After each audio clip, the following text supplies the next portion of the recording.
Hello friends, आप सभी का स्वागत है आपका अपना YouTube channel the polytechnic classes में।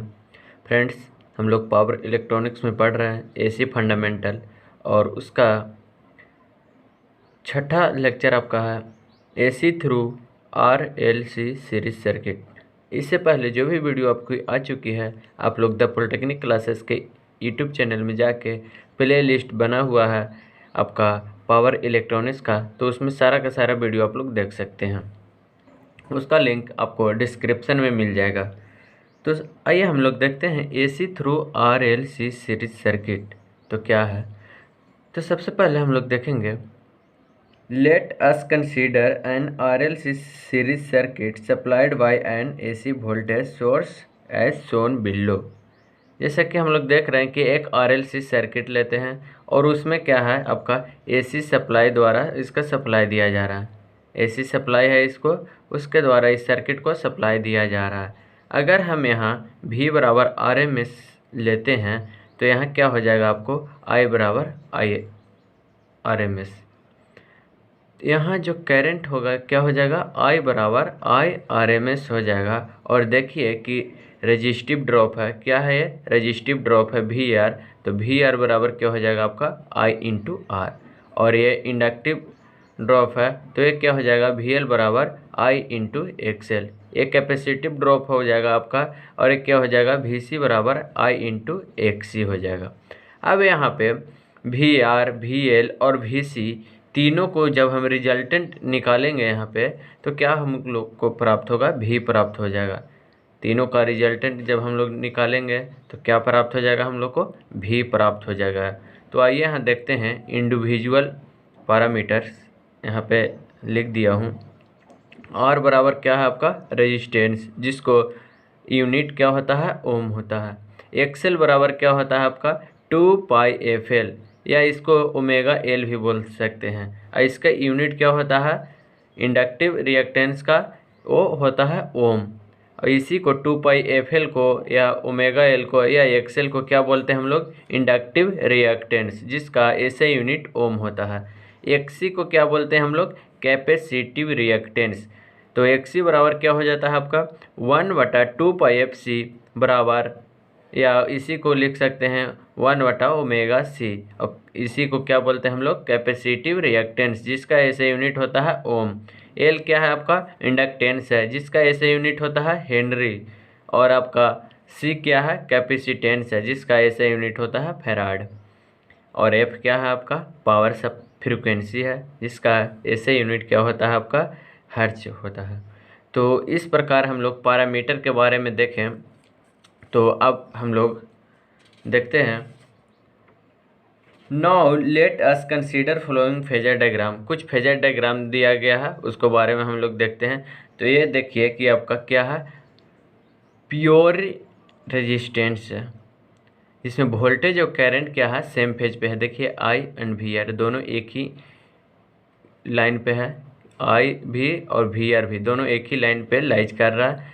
मीन्स करंट एंड वोल्टेज दोनों सेम फेज पे है, दोनों सेम लाइन पे एग्जिट कर रहा है। ये आपका प्योर इंडक्टेंस है। इसमें देखिए करंट के रेफरेंस में देखेंगे तो वोल्टेज क्या है 90 डिग्री लीड कर रहा है। मीन्स ऊपर की ओर है करंट, अथी वोल्टेज करंट के रेफरेंस में क्या कर रहा है, वोल्टेज 90 डिग्री लीड कर रहा है। और वही अगर हम बात करेंगे प्योर कैपेसिटर में, तो इसमें देखेंगे कि करंट रेफरेंस की बात करेंगे, करंट रेफरेंस पे है तो वोल्टेज क्या है 90 डिग्री लैग कर रहा है। तो चलिए ये सब फेजर डायग्राम के हेल्प से हम कुछ पूरे सर्किट का फेजर डायग्राम बनाते हैं। ये जो तीनों डायग्राम था, इसके सहायता से ही हम उसको पूरा सर्किट का फेजर डायग्राम बनाएंगे। अब यहाँ देखिए आप लोग कि करंट को जब रेफरेंस बनाया गया है तो क्या कर रहा है, वोल्टेज है जो लीड कर रहा है। क्या कर रहा है, लीड कर रहा है। ये तीनों फेजर डायग्राम में अलग उसका कारण है कि सर्किट हमारा क्या है, सीरीज सर्किट है। और सीरीज सर्किट में करंट कॉमन होता है, तो करंट को ही हम लोग रेफरेंस ले रहे हैं। वही चीज़ यहाँ पे लिखा हुआ है आपका, here for series circuit current is common, so current is taken as reference. अब देखिए हम लोग कुछ स्पेशल केस देखने वाले हैं। तो यहाँ पे क्या है, now let us consider following cases. तो केसेस 1 में हम लोग देखेंगे क्या है, एक्सेल ग्रेटर देन एक्सी। क्या, XL is greater than XC पर हमारा सर्किट है जो क्या हो जाएगा, इंडक्टिव हो जाएगा। इस केसेस में XL is greater than XC रहेगा तो हमारा सर्किट क्या हो जाएगा, इंडक्टिव हो जाएगा। ऐसी स्थिति में, इस स्थिति में फेजर डायग्राम हम बनाएंगे तो कुछ इस तरह से बनेगा। देखिए बनाया हूँ, तो कुछ इस तरह से आपका फेजर डायग्राम बनेगा। XL is greater than X, देखिए क्या है, ग्रेटर देन एक्सी। इसको VL और इसको VC से भी हम लोग लिखे हैं। तो VL क्या है आपका बड़ा हो जाएगा, क्या VC से क्या हो जाएगा, बड़ा हो जाएगा, क्योंकि XL is greater than VC है। तो VL बड़ा होगा VC से। तो इस फेजर डायग्राम में देखिए कि हमने करंट को रेफरेंस लिया है। करंट को क्या लिए हैं, रेफरेंस लिए हैं। अब करंट को रेफरेंस लिए हैं तो करंट के लाइन पे ही आपका VR एग्जिट करेगा। क्या करेगा, आपका करंट के लाइन पे ही आपका VR एग्जिट करेगा।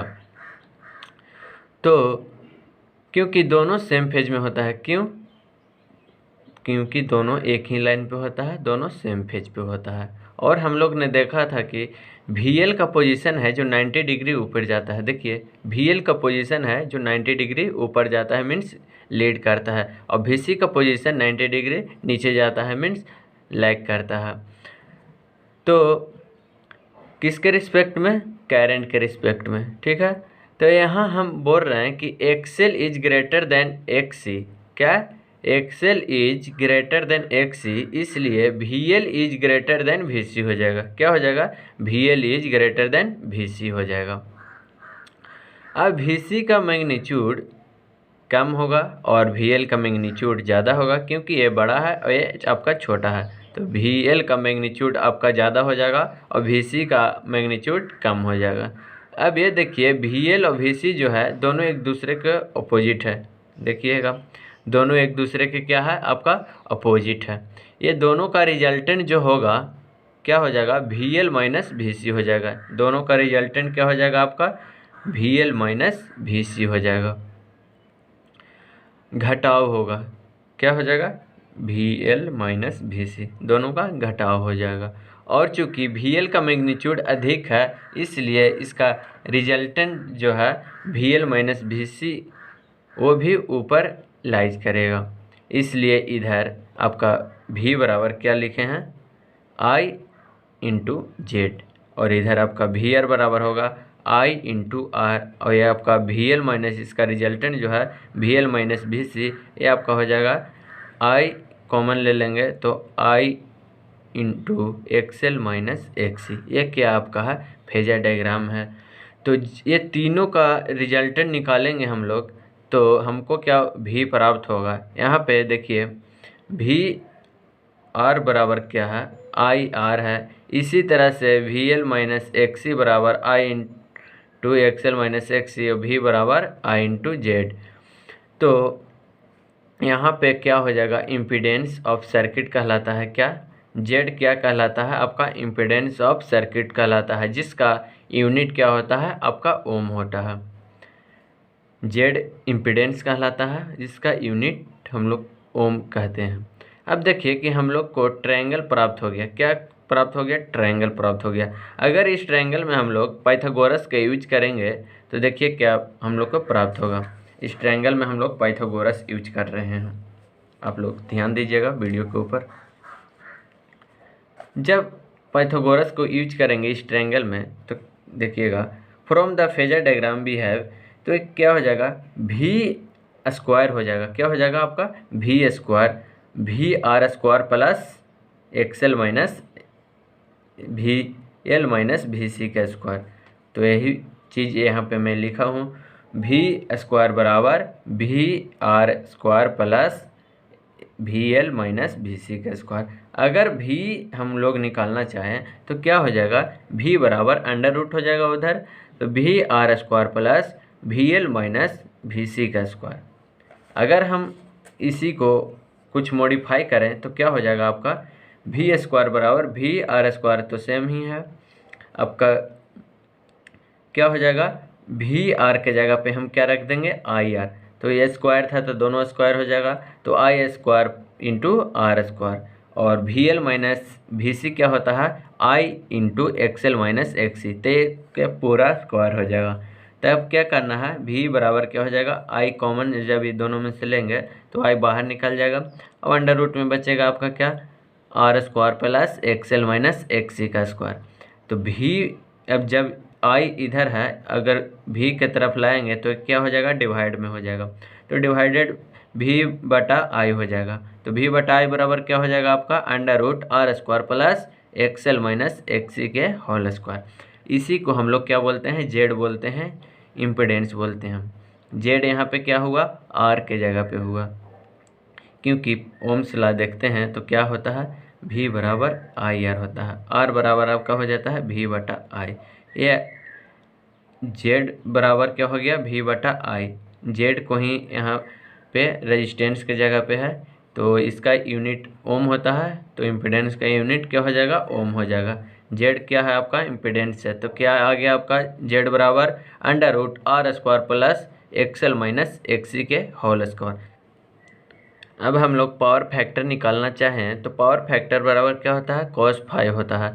तो cos 5 बराबर क्या होता है इस सर्किट में देखेंगे तो क्या हो जाएगा आपका b बटा एच हो जाएगा। तो b क्या है आपका वी आर, अब एच क्या है आपका v, तो क्या है यहाँ पे हो जाएगा वी आर बटा v हो जाएगा। वही देखिए पावर फैक्टर लिखे हैं, पावर फैक्टर बराबर cos 5 बराबर वी आर बटा वी, तो वी आर के जगह पे क्या हो जाएगा आई इंटू आर और वी के जगह पे आई इंटू जेड। तो जब आई से आई कैंसिल कीजिएगा तो क्या आ जाएगा आपका आर बटा जेड हो जाएगा लैगिंग। और अभी हम लोगों ने देखा कि यहाँ पे current lag behind voltage by angle phi, इसलिए यहाँ फेजर डायग्राम पावर फैक्टर पे क्या होता है लैगिंग लिखा होता है, इसका प्रयोग किया जाता है लैग का। वही चीज़ यहाँ पे लिखा हुआ हूँ here current lags behind voltage by angle 5। क्या करता है कि करंट लैग करता है बिहाइंड वोल्टेज एंगल 5 से। अब हम लोग दूसरा केस लेते हैं x is greater than X L, तो क्या हो जाएगा आपका सर्किट कैपेसिटिव हो जाएगा। केस 1 में हम लोग लिए थे V L is greater than X C, तो उसमें हम लोग का सर्किट इंडक्टिव हो जाता था। और इसमें क्या हो जाएगा आपका जब हम लेंगे x is greater than X L, तो क्या हो जाएगा आपका इस स्थिति में सर्किट जो हो जाएगा कैपेसिटिव हो जाएगा। तो ऐसी स्थिति में हम लोग फेजर डायग्राम देखेंगे तो आपका फेजर डायग्राम इस प्रकार बनेगा। तो ये देखिए आपका करंट का रेफरेंस लाइन लिए हैं, ये रेफरेंस लाइन है, इस पे आपका वी आर एग्जिट कर रहा है, करंट एंड वोल्टेज दोनों एक ही लाइन पे होता है। तो वी एल ऊपर जा रहा है आपका और वी सी क्या है आपका नीचे जा रहा है, तो वी एल बराबर क्या हो जाता है आपका आई इंटू एक्स एल, और वी सी जो है नीचे जाता है वो हो जाएगा आई इंटू एक्स सी। लेकिन हम लोगों ने देखा कि X C is greater than X L माना है, इसलिए V C is greater than V L हो जाएगा। क्या हो जाएगा V C is greater than V L, यहाँ पे वी सी बड़ा होगा और वी एल आपका छोटा होगा। तो जब ये दोनों का रिजल्टेंट हम लोग निकालेंगे तो क्या आ जाएगा V C minus V L हो जाएगा। क्या हो जाएगा आपका V C minus V L, V C बड़ा होगा तो रिजल्टेंट का डायरेक्शन जो है वी एल के डायरेक्शन में ही होगा, यानी रिजल्टेंट जो होगा V C minus V L वो नीचे लाइज करेगा। तो चलिए ये हो गया आपका वी आर और V C minus V L हो जाएगा आपका रिजल्टेंट। तो ये दोनों का रिजल्टेंट जो हो गया हम कहेंगे v, ठीक है। यहाँ पे वी आर बराबर क्या है आई इंटू आर है, और V C minus V L बराबर क्या है I into X C minus X L, और उसका रिजल्टेंट क्या है v बराबर आई इंटू जेड है। ये दोनों का रिजल्टेंट क्या हो गया v बराबर आई इंटू जेड है, जहाँ जेड आपका क्या है इम्पिडेंस है, उसका यूनिट ओम होता है। तो ये आपका फेजर डायग्राम हो गया। अगर हम बात करेंगे वोल्टेज के रिस्पेक्ट में बात करेंगे तो करंट जो है आपका एंटी क्लॉकवाइज है और फाई एंगल चलना पड़ता है, और एंटी क्लॉकवाइज लीड को रिप्रेजेंट करता है। इस से हम कह सकते हैं कि करंट जो है lead the voltage by angle phi. यहाँ करंट लीड करता है वोल्टेज के रिस्पेक्ट में बाय एंगल फाई। वही चीज़ मैं नीचे लिखा हूँ, क्या लिखा हूँ, from the phasor diagram we see that current lead the voltage by angle phi. आपका क्या करता है इस फेजर डायग्राम के देखने से कि करंट लीड करता है वोल्टेज के रिस्पेक्ट में बाय एंगल फाई से।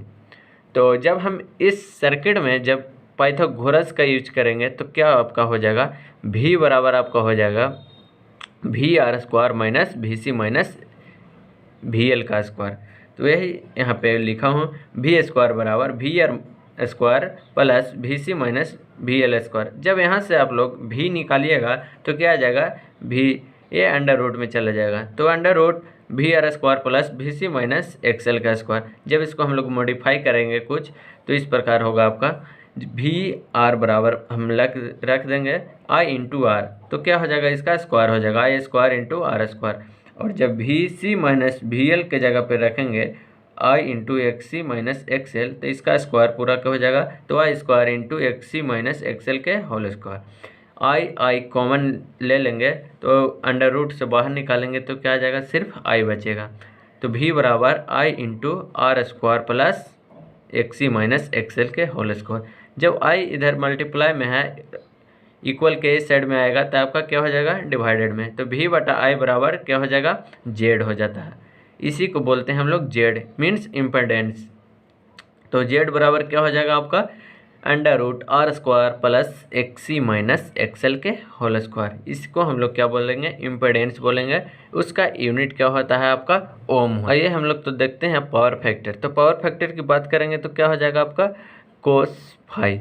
क्या होता है पावर फैक्टर, कोस फाई होता है। तो इस सर्किट में हम लोग देखेंगे कोस फाई क्या होता है, B बटा H होता है। तो B क्या आपका है, VR, अब H क्या है, V। तो क्या हो जाएगा आपका कोस फाई B VR बटा V लीडिंग। अभी हम लोगों ने देखा कि जो करंट लीड करता है वोल्टेज के रिस्पेक्ट में बाय एंगल 5, इसलिए पावर फैक्टर में क्या लिखते हैं हम लोग, लीडिंग लिखते हैं। और अभी जो हम लोग दोनों केस को देखें, केस 1 और केस 2, तो दोनों में देखिए जो एवरेज पावर है, average power loss the circuit क्या करता है, एवरेज पावर सर्किट में लॉस करता है। तो P बराबर VI इंटू कॉस फाई, इसको I² R वाट लिखते हैं। एक क्या हो जाएगा, P बराबर VI इंटू कॉस फाई बराबर I² R वाट हो जाएगा। यहाँ पावर जो है ओनली पावर लॉस होता है, किसके वजह से, रेजिस्टेंस के वजह से। Power loss is only due to resistance of the circuit, resistance के वजह से आपका पावर लॉस होता है। तो XC एंड XL के कारण नहीं होता है, सिर्फ रेजिस्टेंस की वजह से आपका पावर लॉस होता है। अब आगे हम लोग देखते हैं केस 3। तो केस 3 में क्या है, XL बराबर XC, इसको क्या लिखेंगे, XL माइनस XC बराबर 0 लिखेंगे, या नेट रिएक्टेंस हो जाएगा आपका 0 हो जाएगा। तो केस 3 में बोल रहा है कि XL बराबर XC है, या XL माइनस XC बराबर 0, या बोल सकते हैं हम लोग नेट रेजिस्टेंस रिएक्टेंस बराबर 0। तो कहता है at this condition the given AC circuit will be purely resistive, this called resonant condition of the circuit. ऐसी स्थिति में क्या होता है, हमारा AC सर्किट पे जो प्योरली रेजिस्टिव होता है, और इस कंडीशन को हम लोग कहते हैं reactance condition of the circuit. ठीक है, आप लोग समझ गए होंगे। यानी कि नेट रिएक्टेंस 0 हो जाएगा तो हमारा सर्किट हो जाएगा प्योरली रेजिस्टिव हो जाएगा। नेट रिएक्टेंस 0 तो सर्किट कैसा, प्योरली रेजिस्टिव हो जाएगा। तो हम सीरीज रेजोनेंस देखेंगे, क्योंकि सर्किट हमारा क्या है, आपका सीरीज सर्किट है। तो अब देखिए यहाँ पे फिगर के माध्यम से समझिए, आपका फिगर दिया गया है, प्रयास किया हूँ यहाँ पे समझाने का। Now let us consider the following phasor diagram. कुछ फेजर डायग्राम है, उसको देखिए। यहाँ पे करंट जो है आपका I0, ये क्या है, I0 लिखा हूँ। यहाँ पे रेफरेंस कंडीशन को डिनोट कर रहा है, ये I0 लिखे हैं, रेफरेंस कंडीशन करंट है आपका। तो आई नोट हो जाएगा, यानी करंट हो गया आपका इंक्लाइंड पे हो जाएगा। और वी एल आपका क्या है, वी एल जो है आपका पोजीशन ऊपर हो जाएगा वी एल का, और वी सी का पोजीशन क्या हो जाएगा आपका नीचे हो जाएगा। तो वी एल बराबर क्या हो जाएगा आपका आई नोट इंटू एक्सएल, और वी सी बराबर आई नोट इंटू एक्स सी। ये दोनों देखिए दोनों अपोजिट में है एक दूसरे के, और दोनों इक्वल है। करंट पे ही आपका वोल्टेज एग्जिट कर रहा है, यानी वी एल और वी सी इक्वल है, तो वी एल और वी सी का मैग्नीट्यूड भी क्या हो जाएगा आपका इक्वल हो जाएगा। और अपोजिट है तो क्या हो जाता है, एक कैंसिल हो जाता है। तो रिजल्टेंट फेजर डायग्राम आपका इस तरह से हो जाएगा। देखिए यहाँ पे ये आई नोट हो गया और ये आपका वी आर हो गया। तो वी आर बराबर क्या हो जाएगा आई नोट इंटू आर। अब यहाँ देखिए सर्किट में एल और सी जो है क्या है आपका शॉर्ट सर्किट है, कम्बिनेशनल कंबाइंडली क्या है आपका शॉर्ट सर्किट इफेक्ट देता है। तो इस तरह से सर्किट आपका क्या हो जाएगा प्योरली रेजिस्टिव हो जाएगा। कंबाइंडली आपका शॉर्ट सर्किट जब इफेक्ट देगा तो यह आपका सर्किट क्या हो जाएगा प्योरली रेजिस्टिव हो जाएगा। ऐसे स्थिति में वी आर और वी दोनों इक्वल हो जाएगा। क्या हो जाएगा वी आर और वी हो जाएगा दोनों आपका इक्वल हो जाएगा, यानी V R equal to supply voltage V हो जाएगा। इसलिए यहाँ पे देखिए वी आर बराबर आई इंटू आर बराबर क्या हो जाएगा आपका वी लिखा गया है। तो इस तरह से जो हमारा सर्किट प्योरली रेजिस्टिव हो जाता है और एल एंड सी जो है कंबाइनली शॉर्ट सर्किटेड इफेक्ट दे रहा है, तो ये रेजोनेंस कंडीशन का जो है एक्सप्लेनेशन। और यहाँ हम देखेंगे तो हम लोगों को पता चलेगा कि ट्रायंगल लॉ से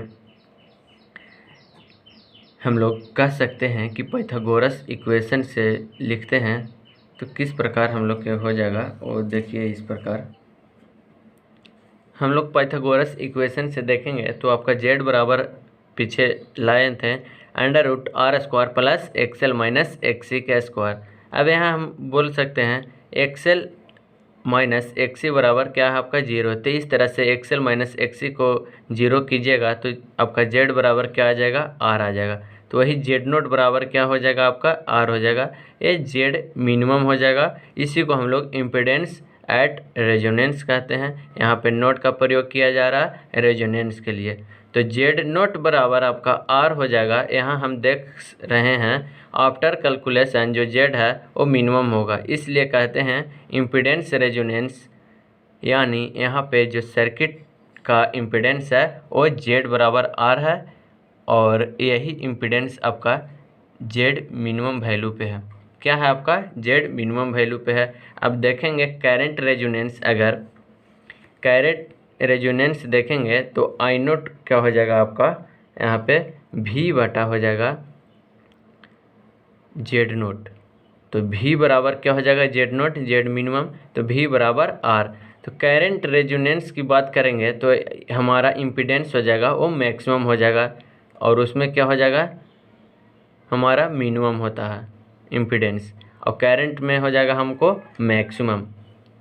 कैसे हो जाएगा मैक्सिमम, ये देखिए भी बटा जेड मिनिमम है तो हमारा करंट एट रेजोनेंस क्या हो जाएगा मैक्सिमम हो जाएगा। इम्पीडेंस क्या हो जाएगा इसका मैक्सिमम हो जाएगा। अब बात करेंगे power at resonance P note बराबर क्या होगा आई नोट स्क्वायर इंटू आर, और पी नोट बराबर आई नोट स्क्वायर इंटू आर बराबर आई मैक्स के स्क्वायर इंटू आर बराबर पी मैक्स।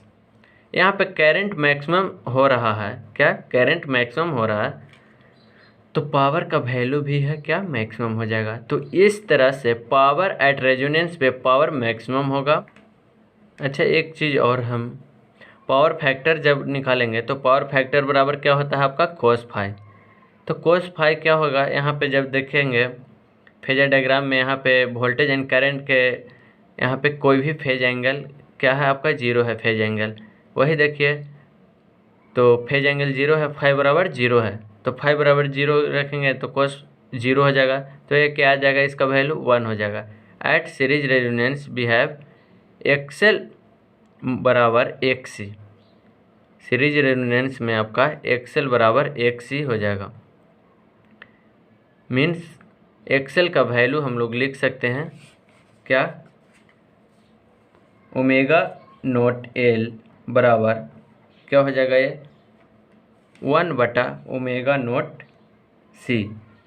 जब इसको कैलकुलेशन करेंगे तो ओमेगा नॉट स्क्वायर बराबर क्या हो जाएगा, 1/LC।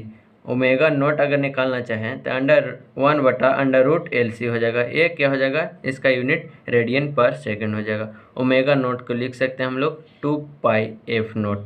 ये क्या हो जाएगा आपका 1/√LC। इसको जब f0 निकालेंगे तो क्या हो जाएगा 1/2π इंटू √LC, ये हर्ट्ज में हो जाएगा।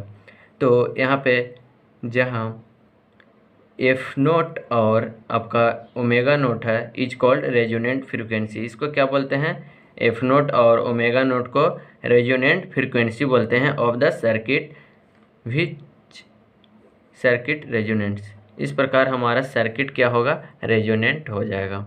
यानी इस फ्रीक्वेंसी पे हमारा सर्किट प्योरली रेजोनेंट हो जाता है, तो नेट रेजोनेंट हमारा 0 हो जाता है। तो इस तरह से हम लोग देख रहे हैं कि सीरीज रेजोनेंस की बात कर रहे हैं तो हमारा इम्पीडेंस होता है, इम्पीडेंस एट रेजोनेंस मिनिमम होता है और उसका वैल्यू R होता है। और सर्किट जो होता है उसका वैल्यू होता है V/R और मैक्सिमम होगा, और पावर भी इसका क्या होता है, मैक्सिमम होता है। एट सीरीज रेजोनेंस में और पावर फैक्टर जो है यहाँ पे यूनिटी होता है, 1 हो जाता है। और सीरीज रेजोनेंस कंडीशन पे हमारा जो रेजोनेंस फ्रीक्वेंसी है वो कितना हो जाता है हम लोग का, ओमेगा नॉट बराबर 1/√LC, या इसको बोल सकते हैं f0 बराबर 1/2π इंटू √LC हो जाता है। तो इस तरह से हम लोग तीनों केसेस में RLC सीरीज का हम लोग देखें और समझें। तो कुछ इससे हम लोग बहुत इम्पोर्टेंट टेबल निकाल के लाया हूँ, जिसको आप लोग सिर्फ टेबल देखिएगा और समझिएगा तो आपको बहुत फ़ायदेमंद होगा आपका सेमेस्टर एंड कंपटीशन के व्यू से। तो ये आपका टेबल है जो VVI का स्क्वायर है, या n कह सकते हैं, VVI का पावर n।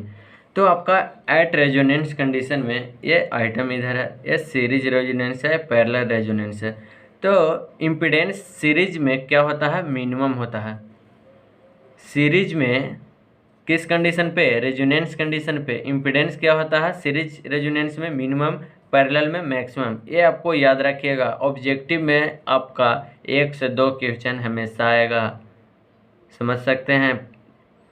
1 से 2 क्वेश्चन इससे हमेशा आएगा। इस 8 आइटम है उसी से आपका आता है। सीरीज रेजोनेंस में इम्पीडेंस मिनिमम, पैरेलल में मैक्सिमम, करंट सीरीज में मैक्सिमम और पैरेलल में मिनिमम, इसका वैल्यू V/R और पैरेलल में हो जाएगा V/R/CR।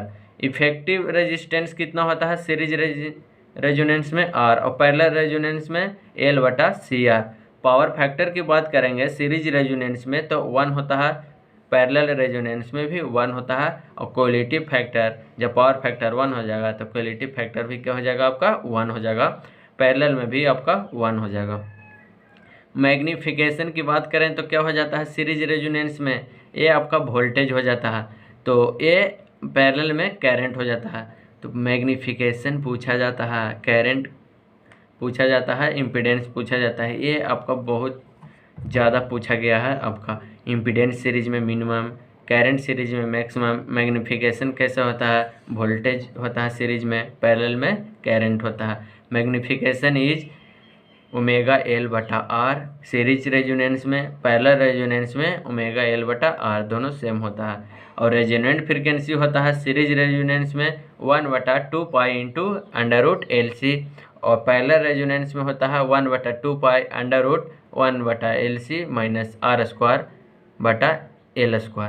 तो इस प्रकार टेबल आप लोग बहुत अच्छे ढंग से याद रखिएगा कंपटीशन एंड सेमेस्टर दोनों भी से, क्योंकि आपका यहाँ से प्रश्न पूछा जाता है, एकदम कंफर्म हो जाइएगा।